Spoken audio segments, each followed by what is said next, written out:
A little over a year ago, I made the switch from my Micro Four Thirds GH5 to the full-frame Sony A7 IV. Since that, I haven't looked back. So let's go over why I think the Sony A7 IV is the perfect hybrid camera. Let me start off by saying I'm the perfect example of a hybrid shooter. 50% of my work comes from photos, and the other 50% of my work is videos. So I need a camera that can handle both and switch back between the two really quickly on a shoot. So in this video, I'll talk about my photo experience with the A7 IV and my video experience with the A7 IV.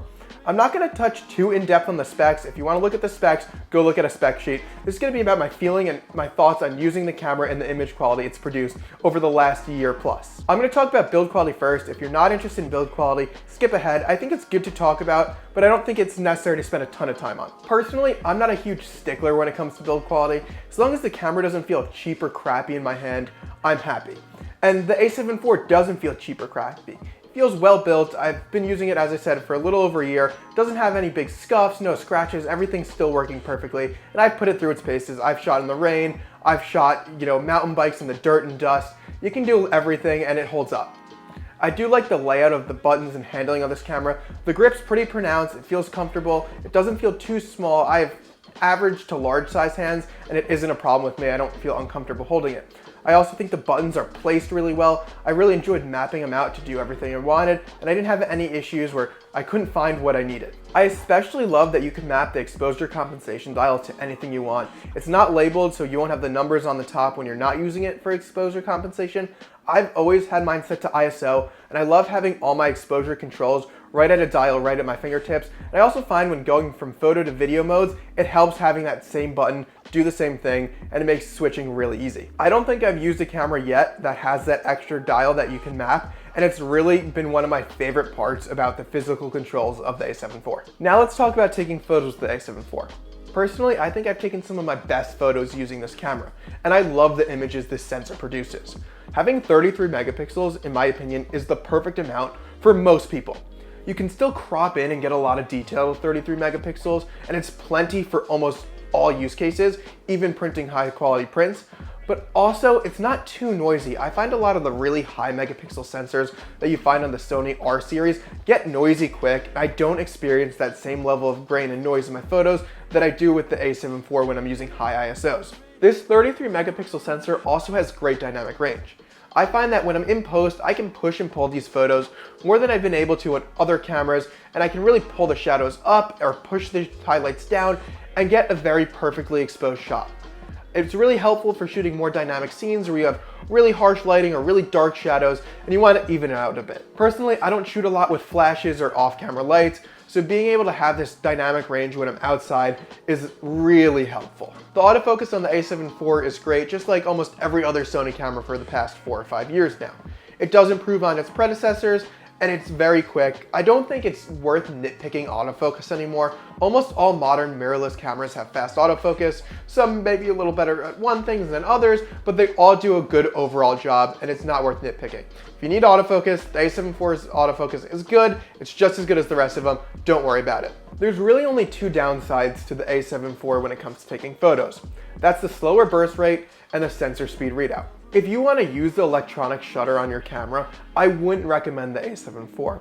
It's just a little too slow, and you'll often see some banding or you see rolling shutter, especially with faster moving objects. If you like shooting with really fast burst rates, the A7 IV may not be for you. It maxes out at 10 frames per second in a compressed RAW format, which is good, but not as good as some of the competition in this price range. Unless you're shooting really fast action, like sports, you'll be fine with the 10 frames per second. And that's not to say that you can't shoot sports with the A7 IV. You can still shoot sports, you can still shoot action. It may just be harder to get that precise moment you really want to hit. On the video side of things, the A7 IV is no slouch either. It compares super well to its more video-focused older brother, the A7S III. I've used these cameras side by side, and you can't tell the difference between the two, especially when looking at the footage. In some ways, the downsampled 7K from the A7 IV is even sharper than the A7S III. Another benefit of having that downsampled 7K is being able to use Super 35 mode. This lets you do an APS-C crop and still get a 4K image out of your camera. It's super helpful when you need a little more reach out of a lens, or maybe you have old APS-C lenses lying around that you can still use for video and still get a 4K image.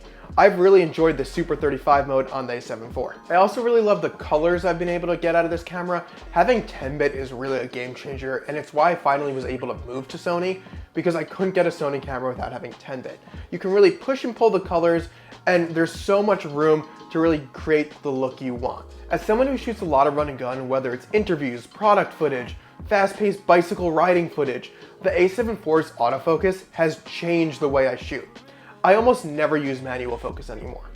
The autofocus always does what I want it to, it keeps up well, and it allows being a solo operator to go so much smoothly, and I have more confidence in the autofocus sometimes than I do of manually focusing myself. I know for video people, it's hard to admit, but autofocus is catching up, and it is super usable and super helpful, and I encourage you to use it, especially if you got the A7 IV. Two of the big downsides that often get brought up when you're using the A7 IV for video are rolling shutter performance and 4K 60 crop. Personally, these aren't big deals for me, and they're really easy to forget about once you start using the camera. When it comes to rolling shutter, most clients won't even know what rolling shutter is, let alone to look for it, and unless you as the creator are really nitpicking and trying to find it, you won't notice it. Maybe if you're shooting race cars on the track, then the rolling shutter performance may become an issue, but for the average person shooting, client work, I don't think they should worry about the rolling shutter on the A7 IV. When it comes to 4K 60, it's the same thing. Once you get to know the camera, you stop thinking about the 4K 60 crop, and you just know which lenses to choose when you're shooting 4K 60, and it becomes a non-issue. While these are both downsides, they're both really easy to forget about and don't really get in the way too much. But now, let's talk about the elephant in the room, overheating on the A7 IV. Overheating on the A7 IV is really hard to address. I think that's because it's very unit specific. Most people don't seem to have overheating issues, but there are a few that do. Personally, I've never had an overheating issue on my camera. I've recorded for an hour plus without issue. Meanwhile, other people do. It's just really hard to talk about. I can't personally say the A7 IV overheats because I've never experienced it.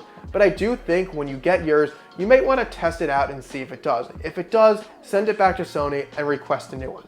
That being said, if you're shooting with your camera for really long continuous amounts of time in 4K 24, 4K 60, the A7 IV or any other hybrid camera probably isn't for you.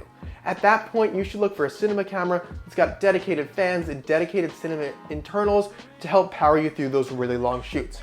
The A7 IV can do it, just like any other hybrid camera, but it may not be the best tool for the job. So clearly the A7 IV shoots great photos, it shoots great videos, and it's a great all-around hybrid.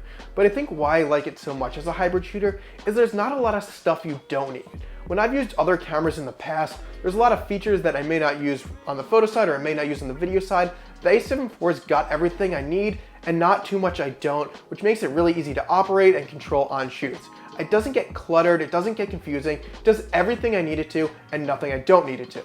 Sure, there's something to be said about having extra features, but to me, they just end up getting in the way. So look at cameras like the S5 IIX from Lumix. I just find it's very cluttered on the video side, and then you get features that are locked off doing some shooting and not locked off during some others. It's just very confusing. The Sony A7 IV just works. It's got everything I need, and it's super simple to use. And that's why I like it so much as a hybrid shooter. I hope you enjoyed this video. I try to make my reviews a little less technical and more about what the true feeling of using the camera is like. If you do pick up a Sony A7 IV or any other Sony body, I've got reviews of some of my favorite lenses I've used with this camera. You should definitely check them out. For now, go out and shoot some photos. Enjoy.